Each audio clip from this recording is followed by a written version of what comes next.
Buenos días, queridos televidentes. Sean bienvenidos a una nueva sección de Psicología y Crimen. El día de hoy tenemos unas invitadas muy especiales de la Universidad Conrad Lorenz de noveno semestre. Estas invitadas nos van a estar contando un poco todo aquello y todo lo relacionado con adicciones y sus implicaciones psicojurídicas. Una vez más quiero darles la bienvenida al noticiero psicojurídico informativo. Para el día de hoy les traemos una realidad de la que todos estamos rodeados, de hecho algunas personas un poco más que otras, pero que muchas veces pasamos por alto o la seguimos ignorando. Y es precisamente sobre las adicciones y las implicaciones psicojurídicas. Para esto quiero ponerlos un poco más en contexto basándonos en Cedeño y Ceballos, quienes nos indican que básicamente una adicción es sumergirse en una situación de conflicto e inestabilidad, considerándolo como una forma de vivir, de relacionarse y muchas veces de identificarse dentro de un contexto específico. De hecho, existen distintos tipos de adicciones, pero hoy queremos enfocarnos en el consumo de sustancias psicoactivas, teniendo en cuenta que es una de las que mayor dependencia genera en los consumidores y que mayor consecuencias negativas o aversivas trae, dependiendo tanto la frecuencia como la cantidad que se consume. Además de esto, también se ha logrado identificar que existen distintos grupos de sustancias y son de hecho sustancias desconocidas. La Oficina de las Naciones Unidas contra las Drogas y el Crimen la han identificado como las nuevas sustancias psicoactivas, que son sustancias naturales o muchas veces sintéticas, que además de generar una adicción, también están representando un riesgo para la salud de los consumidores, teniendo en cuenta que muchas veces no se tiene el origen o la información clara de los efectos que puede producir. Por otro lado, también es importante resaltar los factores principales de las adicciones, que muchas veces son o se basan en las disfunciones familiares, que a la vez acarrea consecuencias a nivel social, económico y de orden público. Claro está, esto sin dejar de lado el planteamiento de Turbi Pinazo, quien menciona también cómo influyen los factores de riesgo como el contexto ambiental, la condición situacional o las características individuales de cada persona que aumentan la probabilidad del abuso de las drogas. Claro que sí, Alejandra, muchísimas gracias por la información que nos acabas de brindar. Además de esto, todos nuestros televidentes nos están preguntando por qué es importante abarcar este tema. Pues como todos sabemos, el consumo de drogas y las adicciones a estas se ha convertido en un tema de vital importancia para los colombianos. Esto teniendo en cuenta que ocupamos el primer lugar en América Latina compartido con Argentina. Esto en relación con el consumo de sustancias. Esta situación está adquiriendo unas proporciones alarmantes. Según las últimas estimaciones mundiales, alrededor del 5,5% de la población entre 15 y 64 años han consumido drogas al menos una vez el último año, teniendo en cuenta que los hombres consumen más sustancias ilegales como lo es la marihuana, la cocaína, el crack, los alucinógenos y pues por el contrario, las mujeres consumen sustancias inhalables, anfetaminas y tranquilizantes. Por otro lado, el 36,3 millones de personas, es decir, el 13% del total de personas que consumen sustancias psicoactivas, padecen de trastornos de consumo. Por eso, desde la psicología de las adicciones, estudiamos la conducta adictiva, las causas asociadas a estas, las variables psicológicas y físicas que inciden en el tratamiento de dicho comportamiento y sus efectos en la vida del individuo. Por otro lado, es muy importante mencionar las principales orientaciones de la psicoterapia que se han estudiado en pacientes de trastornos de sustancias, como lo son la terapia conductual, la terapia cognitivo-conductual, la terapia motivacional y la terapia psicodinámica interpersonal. Ahora bien, desde el área jurídica también es muy importante abarcar este tema, pues las adicciones en relación a las drogas y el crimen son muy interesantes de analizar, sobre todo porque los índices en el consumo de droga han aumentado en el último tiempo.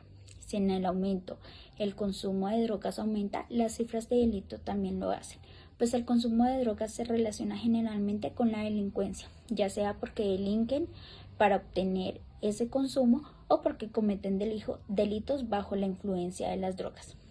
Según algunas investigaciones que se han hecho, la relación entre drogas y crimen arroja evidencia contundente de la magnitud de uso y el abuso de las drogas que cometen delitos y las probabilidades de riesgo delictual que traen consigo las drogas. Estas estadísticas también dejan mucho que decir, pues ya se ha observado con gran precisión la asociación entre drogas y el crimen y la probabilidad de cometer un delito. Esta está entre 2.8 y 3.8 veces mayor entre personas que consumen drogas y personas que jamás han consumido alguna droga. Por esto vemos de vital importancia abarcar estos temas y concientizar a todos nuestros televidentes, pues la final que se persigue con el tema de la prevención de las adicciones es, por un lado, evitar que se produzca el consumo o conducta adictiva, por otro lado, retrasar la edad de inicio, o también evitar que se convierta en un problema tanto para la persona como para su entorno social.